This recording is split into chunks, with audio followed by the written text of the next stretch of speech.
American minister Modi phone చేసి మాట్లాడలేదు అంటే ట్రంప్ ఈగోను సాటిస్ఫై చేయలేదు, ట్రంప్కు మస్కా కొట్టలేదు అని. ట్రంప్కు మస్కా కొట్టడానికి నరేంద్ర మోడీ పాకిస్తాన్ ప్రైమ్ మినిస్టర్ కాదు. నరేంద్ర మోడీ ఇది ప్రైమ్ మినిస్టర్ ఆఫ్ ఇండియా. 140 కోట్ల మంది భారతీయులకు ప్రధానమంత్రి. అది మర్చిపోకూడదు అమెరికా. ట్రంప్కు భయపడుతూ మీరు వెనుజిలా పైన కొద్దిగా ఆలోచించండి, ఒక్కసారి మీరు పెంచి పోషించిన వ్యవస్థే కదా నాటో, మీరే తుంచేస్తే ఎలా అని ఇలా బతిలాడుతున్నారు. కానీ యూరోప్ లాగా బతిలాడుకోవటానికి అమెరికా రక్షణ కవచం పెట్టుకుని కూర్చున్న దేశం కాదు భారత్.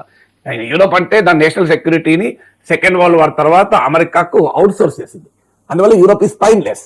అలాగే భారతదేశము యూరోప్ లాగా నా కృషి ఒక డిసపియరింగ్ అవుతున్న పవర్ కాదు, ఎమర్జ్ అవుతున్న పవర్.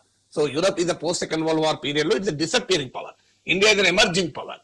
సో యూరోప్ కు ఇంకో ఆప్షన్స్ లేవు, ఇండియాకు 1.25 లక్ష ఆప్షన్స్ ఉన్నాయి, అమెరికానే కాదు. సో అందువల్ల ఇండియన్ ఎకానమీ ట్రంప్ అనుకుంటున్నట్టు డెడ్ ఎకానమీ కాదు, 140 కోట్ల మంది భారతీయుల ఎకానమీ. మనమేమి ఎక్స్పోర్ట్స్ డ్రివెన్ ఎకానమీ కాదు, మన దేశ ఆ జీడిపిలో ఎక్స్పోర్ట్స్ అండ్ ఎఫ్డిఐ ప్రిడామినెంట్ కాదు. అందువల్ల ఇండియా ఎందుకు బతిలాడాలి, ఎందుకు కాళ్ళబేరానికి రావాలి? సో అమెరికన్ కామర్స్ మినిస్టర్ ఖండకావరంతో మాట్లాడుతుంది అంటే మోడీ కాళ్ళబేరానికి రాలేదు, అందువల్ల మేము ఒప్పందం కుదరలేదు దాని మీనింగ్. ఫోన్ చేయలేదని మీనింగ్ కాదు, ఫోన్ చేసే మాట నిజం, అది అమెరికాకు తెలుసు, ఇండియాకు తెలుసు. కాళ్ళబేరానికి రాలేదు అనేది వాస్తవానికి మోడీ ప్రభుత్వం రాజీ పడటానికి అనేక రాయితీలు ఇచ్చింది. నేను చాలాసార్లు ఉదాహరణలతో సహా చెప్పాను.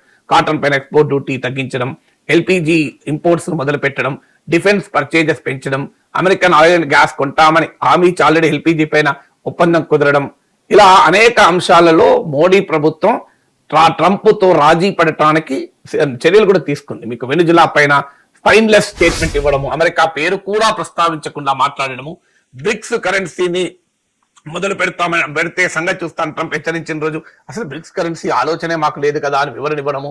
సో మీకు నేనే ఇండియా పాక్ వార్ ఆపానని చెప్పుకుంటుంటే ఇంతవరకు ట్రంప్ పేరు పెట్టి మోడీ విమర్శించకపోవడము.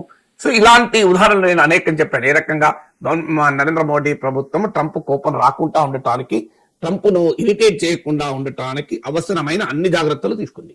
టెస్లాకు ఇక్కడ మేక్ ఇన్ ఇండియా క్లాస్ మినహాయింపు ఇవ్వడం, చైనాలో ప్రొడ్యూస్ చేసిన టెస్లా కార్లు ఇండియాలో అమ్ముకొని ఇవ్వడం, హార్లీ డేవిడ్సన్ లాంటి లగ్జరీ వెహికల్స్ పైన ట్యాక్స్ 140% నుంచి 70% తగ్గించడం, ఇలా చెప్పుకుంటూ పోతే చాలా ఉన్నాయి. 1 year లో నరేంద్ర మోడీ ప్రభుత్వం ట్రంప్ను సంతృప్తి పరచడానికి, ట్రంప్ను కాస్త ఇరిటేట్ కాకుండా ఉండటానికి డిప్లొమాటిక్ గా ట్రేడ్ పరంగా చాలా చర్యలు తీసుకుంది. అయితే అమెరికాగా సరిపోదు. ట్రంప్ కోరుకునేది అది కాదు. ట్రంప్ కోరుకున్నది కంప్లీట్ సరెండర్, కంప్లీట్ సబ్జుగేషన్.